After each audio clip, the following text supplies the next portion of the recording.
Happy, happy Halloween, Halloween, Halloween. Happy, happy Halloween, silver shamrock. Happy, happy Halloween, Halloween, Halloween. Happy, happy Halloween, silver shamrock. It's almost time, kids. The clock is ticking. Be in front of your TV sets for the Horathon. And remember the big giveaway at 9. Don't miss it. And don't forget to wear your masks. The clock is ticking. Hi, I'm Dee Wallace, and this is NerdRemix.com. Where in hell are you from anyway, Private? Sir, Texas, sir! Holy dog shit! Texas, only steers and queers come from Texas, Private Cowboy. And you don't much look like a steer to me, so that kind of narrows it down. Due to some violent content, parental discretion is advised. But your regenerated circuits are tuned asynchronously, and that causes concatenation in the intermediate amplifiers. That's good. I have pain. That's good.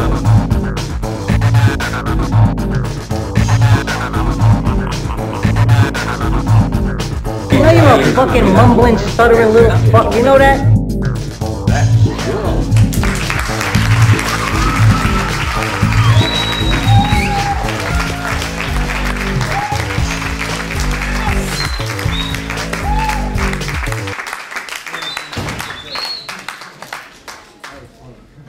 2, 1, and we're live! Nerd Remix Radio. This is Tom, and as always, the awesome and terrible Derek. Shoot him in the head! Destroy the fucking brain! So anyway, Nerd Remix Radio. It's Halloween weekend. Happy Halloween.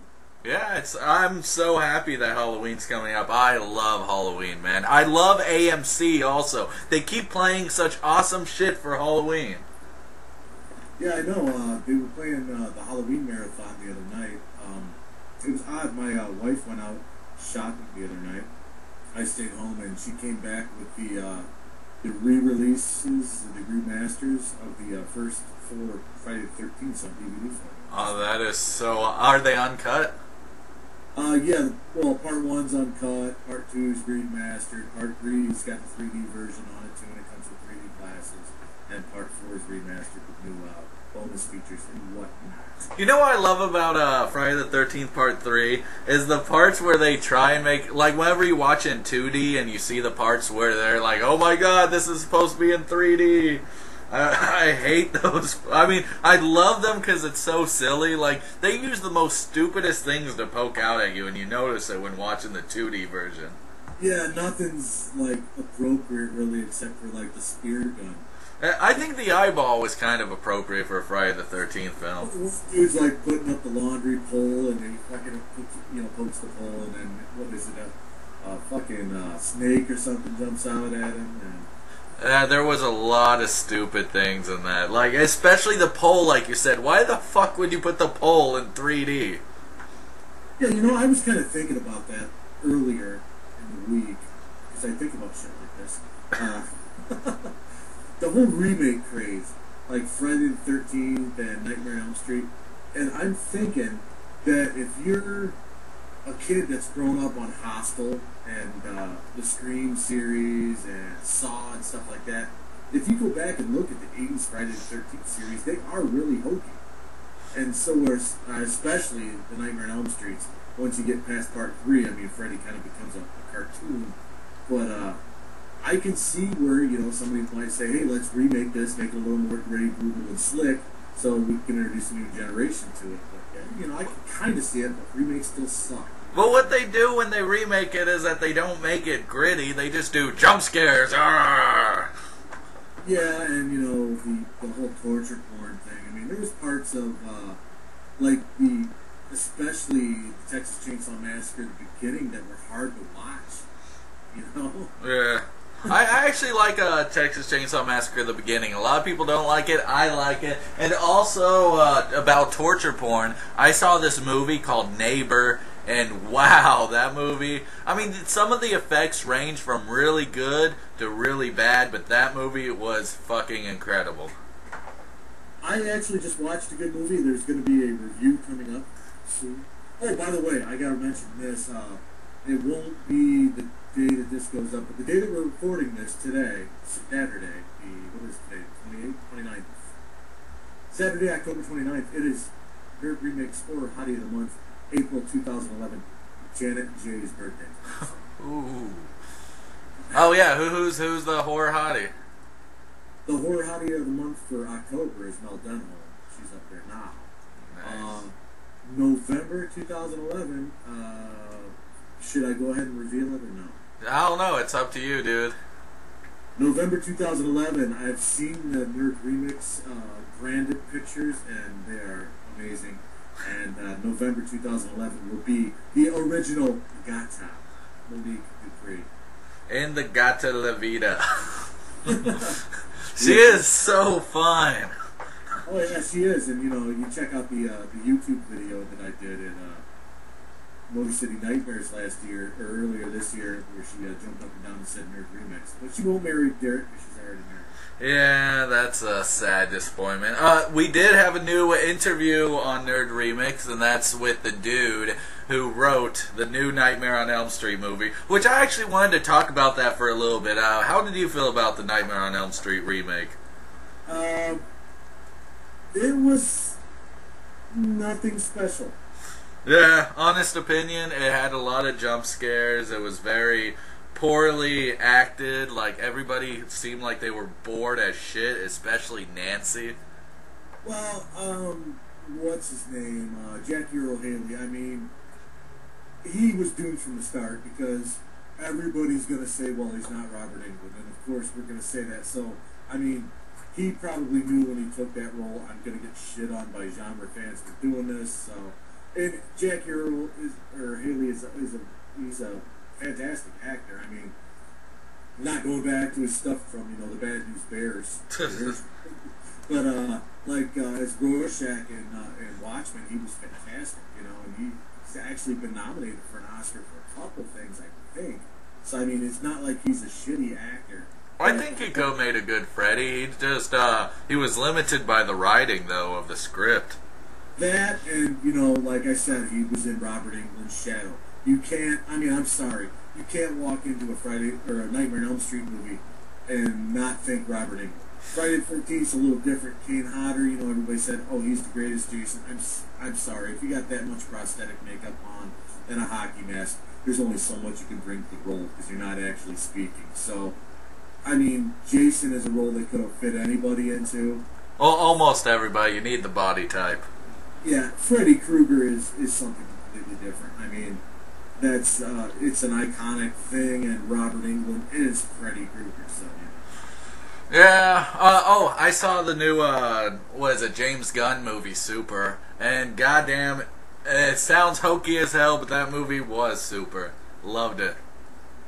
I heard that was pretty good. I haven't seen it. I'll have to check it out. A movie that I got a review coming up. I forgot to I started to mention this earlier. Hack Job by James Balsamo. This movie, you're going to see a review of it, and it's going to be a good review because it's got some really cool music in it. And this is a shitty film, and it's supposed to be shitty. So, and there's everybody has a cameo in it. Lloyd Kaufman's in it a couple times. He's pretty hilarious. My goddess, Debbie Rochon is in it. Lynn Lowry's in it. Odorous from Voir is in it. So, there's a lot of cool cameos. But yeah, this is shitty for the sake of shitty film. It's got a lot of gore and boobs, and that's what they set out to make. So check out my review of that soon. Somebody commented on one of my reviews, because you know how I usually talk about how nudity's in a film? Somebody was like, so do you judge a film only on nudity? Like, is that how you say a film's good or not? And I'm like, no, dude. I've seen plenty of films without nudity, which are pretty good, I just think it's an important thing to add to a review. Does the film have the balls to show nudity? Because it seems like, like Nightmare on Elm Street, the chick gets all naked, but you don't see anything. She even jumps in the pool. The bath, and you still don't see anything.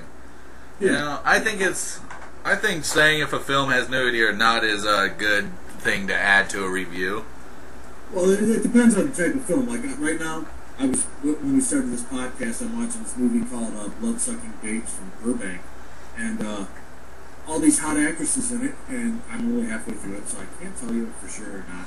But they strip down to panties and bra, and that's it. And come on, you're just teasing us there. But there's a movie like one of my recent reviews, After Party Massacre, which not a lot of story, not a lot of acting, but it had the three things that make up a good horror film sometimes for some people, and sometimes that's the type of movie I like to watch. It had a lot of hot chicks naked, it had a lot of gratuitous gore, and it had a lot of inventive kills. So, Yeah. So I gave it a good review because 3 out of 4 ain't bad. You know what I'm saying?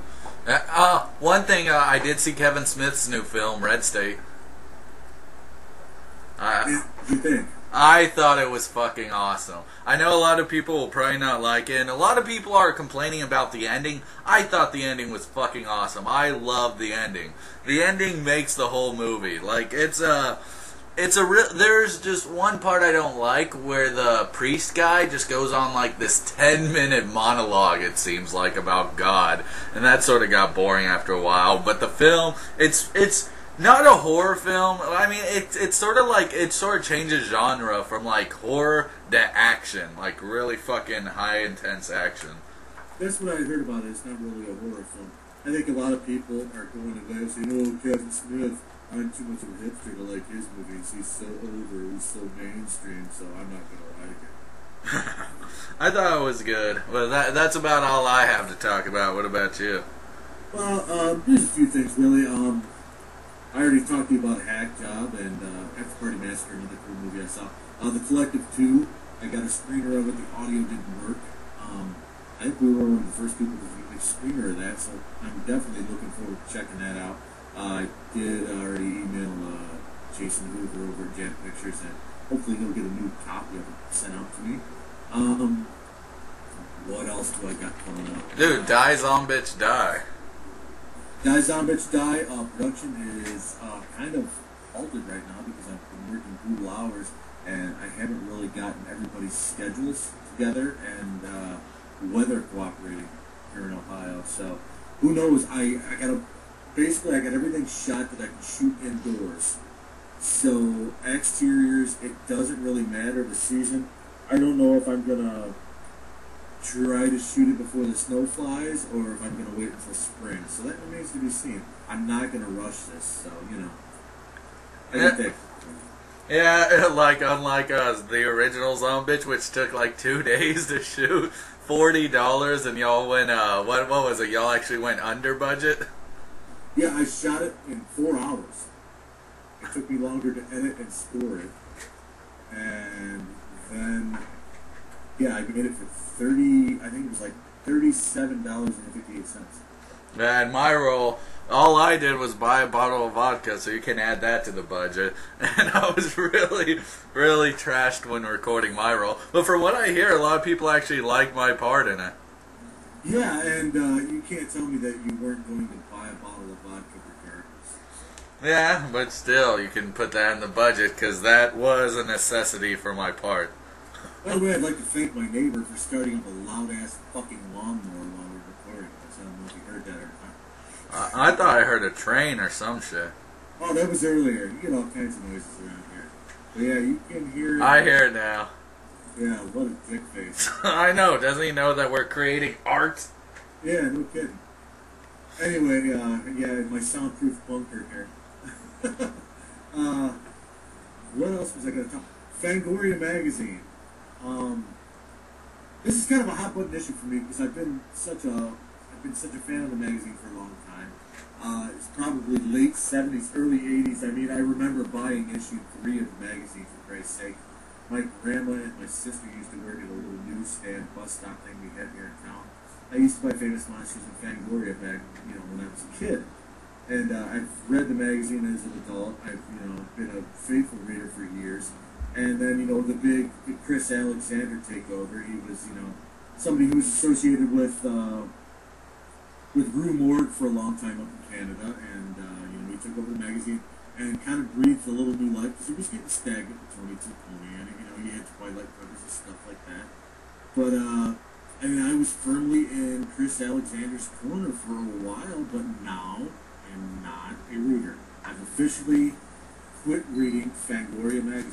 Why? What happened? Reason one, I think it's become a, how do I want to say this? A horror fantasy stroke book for Chris Alexander. Yeah.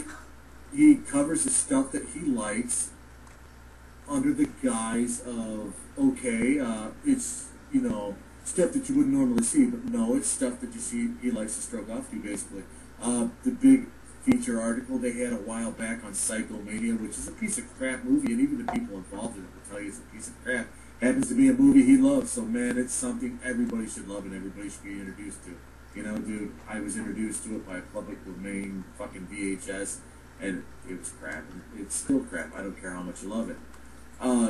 Issue 2, you see a lot of, they'll do these retrospective articles, and yeah, he is involved in a lot of these. They'll do these retrospective articles on these obscure Amicus movies and stuff like that, and they just happen to coincide with like Blue Underground or Severin releasing, putting out special edition DVDs and Blu-rays, and they happen to be buying a full-page ad in that issue of Fangoria. So, you know, you kind of got to wonder, is this guy shilling for somebody? You know what I mean? Maybe. He might be. Issue 3, I think he's staffing the magazine. I mean, the old staff, you got Tom Dart and, you know, Tom Weaver, who I didn't always agree with, but he knew his shit. A review in the recent magazine, you had a review of the I Spit on Your Grave remake, and the person they chose to review the remake is somebody who thinks that the original is a misogynistic piece of shit. Why would you have them review the remake? No, that's pretty dumb. I mean, you should have somebody who's either indifferent towards it or who likes the original. I know what you mean. I mean, I can see flipping the script a little bit, but come the fuck on. You know what I mean? Yeah, if you have somebody who hates the original, of course they're going to hate the remake. Which, by the way, what the fuck ever happened to that remake? I can't find it anywhere.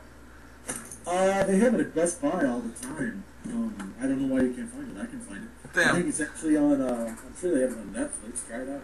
I've been interested in seeing that, but it seems like it just fell off the face of the earth. It was in, like, theaters for, like, 30 seconds, and then it just disappeared. Okay, issue 4. The fucking constant name dropping, man. Are you friends with him on Facebook? Oh, Christopher? Yeah, Chris Alexander? Yeah, but he never replies to me. I always ask for interviews, and he's just like, la-di-da-da-da. Well, I had an interview with him when he first took over the magazine. It was on the old site. But the constant name dropping on his fucking Facebook page, it's like, dude, jerk off to something else. Like, oh, I talked to Gene Simmons today, and I got a plane ticket to fly out to his house. I talked to Vincent Price. I know he's been dead for a decade, but he found the time to call me anyway, you know? Dude, you're editing a big horror magazine, okay? Come on. I think we should have a Vincent Price month and a Debbie Rochon weekend. Absolutely. Or a whole... I have a special guest. He just walked in, Frank from Zombitch and Die Zombitch Die. Beansy? No, Frank. Oh, damn it. The redheaded fuck. What's up, redheaded fuck? Not much. My son Brock Leva is here. He, was in the Zombitch films. Yeah, and I got to talk to him, and we're talking again via webcam. It's like an old reunion. Absolutely. Yeah, that's my issue with Fangoria magazine, you know. And Chris Alexander, I don't think he responds well to criticism. And like I said, I was firmly in his corner when he took over the magazine. But now I'm not a reader, man. You know, and it's sad because I'm like a total fucking nerd geek asshole when it comes to Fangoria. I have all my back issues and, you know, archival Mylar bags and whatnot. And it's, you know, it's sad because I enjoyed the magazine and I still enjoy parts of the magazine. But as a whole, it's a shilling fucking stroke piece, you know? So, I don't know. You know what I hate? I hate people who say, oh, how can you talk shit about the magazine? You write a magazine and then talk shit. It's like, fuck you. It's like the people who say, first you should make a movie before you talk shit about a movie. It's like, dude, fuck you. I don't have to fucking bake a fucking baked potato just to say one sucks if I try it. Yeah, no shit. It's like, okay, I can say a magazine sucks. I'm not making a magazine, but I'm the motherfucker paying $9 an issue for this shit. Hell yeah, you can rightfully say it sucks if something sucks. Cheater to me, you cocksucker. You know what I'm saying? So to all y'all people who are gonna say, well, you should write a magazine before you say it sucks, y'all can suck my dick. And a lot of people are gonna say, oh, Tom's burning bridges. I know a lot of people, and I'm friends with a lot of people in the indie film world, and yeah, a lot of them probably wouldn't say this because they're hoping Fangoria is gonna cover their movie someday. And you know what? I hope I'm in the pages of Fangoria someday, and I hope Chris Alexander turns it around. That's just my opinion, and I'm entitled to that, and that's the reason I'm not going to buy the magazine anymore. And hey, if you publish a horror magazine and we'll listen to this, I'm a free agent, fucking sell me on it. Hey, I was wondering, how did you feel about the new Howling movie? There's a new Howling movie? Yeah, it's sort of like Twilight meets Howling. It's about werewolves who fall in love with each other and shit. Yeah. Did you hear that? Go ahead, speak up. Sounds good. Yeah, I agree with Brock. It sounds gay. We're sitting at my bar, which I have an original half sheet of the original Howling movie, which I thought was a brutal piece of cinema, and I loved it. And to make it Twilight with fur is gay. It is totally gay. They try to add this whole love aspect, and then the ending, they don't even really solve anything. They're still werewolves, and they're still going to kill everybody. Hey, fuck that. Give me D. Wallace and Eddie in a porn shop where he's turning into a werewolf, and, fuck that. That's what I need. Yeah, it's called Howling Reborn, and it is a piece of shit. Mostly, probably a lot of the fucking low-budget Romanian lensed or something Howling sequels. There's a lot of them out there, and they are shite. I just can't believe you're gonna fucking make a new Howling movie after this long, and then make it a fucking romance. Yeah, what's with that? And yeah, it's stupid stuff. The moment Howling is in for adults is the moment I fucking leap off a cliff. And that's my words of fucking wisdom. That's your words of wisdom this week. You're gonna leap off a fucking cliff. We gotta get this completely straight, one sentence. Tell us your words of wisdom for the week. Alright, if Twilight is the new popular thing, I'm gonna fucking leap off a cliff. I swear to fucking God. You know what? The worst fucking part about it is, I have a friend, right? And she wrote, oh, I wasn't really into vampire films until I saw Twilight. Twilight is not a fucking vampire film. Vampires are not fucking sparkle in the sun. They fucking die. They will not fucking kiss you. They will fucking tear a fucking hole in your goddamn neck and kill you. Exactly. Did you see the Jam Pictures? I mentioned them earlier about the Collective Volume 2. Jason Hoover sells a lot of t-shirts on his website. He's got one that says, vampires don't sparkle, strippers sparkle. Hell yeah. Poor Dracula. Even a lot of people bag on it 30 Days of Night. That's my kind of vampire. A mouth full of fucking razor sharp teeth, and they're gonna suck on your jugular. John Carpenter's Vampires. Everybody hates it. I fucking love it. Oh, I love it too. I love it. Yeah, From Dusk Till Dawn's vampires. Exactly. Hell yeah. I mean, Near Dark. I hated the ending, but it was a fucking good vampire film. They fucking kill you. That movie, I don't understand why it's a classic. I don't know. The ending sort of sucks. The whole blood transfusion thing was just stupid as hell. Yeah, that was pretty. And like I said, there's a few good set pieces in that movie, but as a whole, why does everybody say best vampire film ever? Fuck you. 1958, Horror of Dracula, Christopher Lee, Peter Cushing, best vampire film ever made in the English fucking language is right there. I'll have to go with Lost Boys. Oh, really? Yeah. Or yeah, Nosferatu. That I can go along with that. I love Lost Boys, man. Come on, you got Kiefer Sutherland, the fucking drunk now, going around dressed in black, killing motherfuckers. Fucking classic. I can agree with you there. And then the Frog Brothers. Yeah. I can deal. You know, it's a good film. Is it the best vampire film ever? No. I still like Dracula the original with the ghostie. Yeah, the ghostie. Don't fuck with the ghostie. Do not fuck with the ghostie. I can't wait till next Don't Fuck with the Ghostie month. I'm gonna have so much fun with it. You don't fuck with the ghostie. No. So on this note, are we ending this?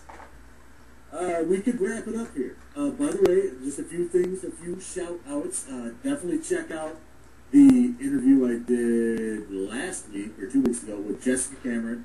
Very smoking hot, very opinionated, very together, very smart actress. I love talking with her. I can't wait to interview her again. I would interview her every month if I could.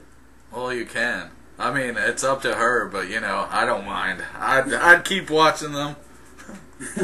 And Jim O'Rear, another fantastic interview.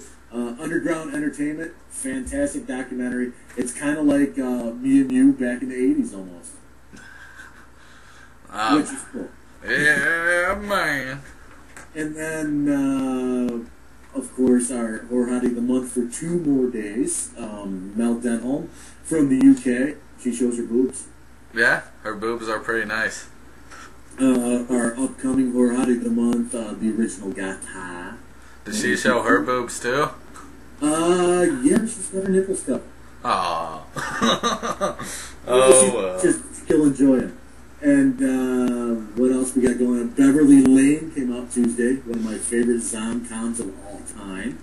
Definitely go to BeverlyLane.com or BeverlyLaneMovie.com. Find their website. I don't know what it is right offhand, but buy a copy of that movie. You will not be disappointed.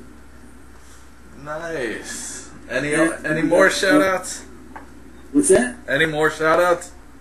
I don't know. We had a guest for about 5 minutes. Brock, shout out. Yo. That's what he says. And then your words of wisdom, of course. Yeah, I already gave them. Yes, at least this week it does not deal with anything about warts in my penis. That's for next week. Alright, with that, we'll sign out. Nerd Remix Radio, bitches. Yeah, stay for the beer, and or come for the beer, stay for the good friends.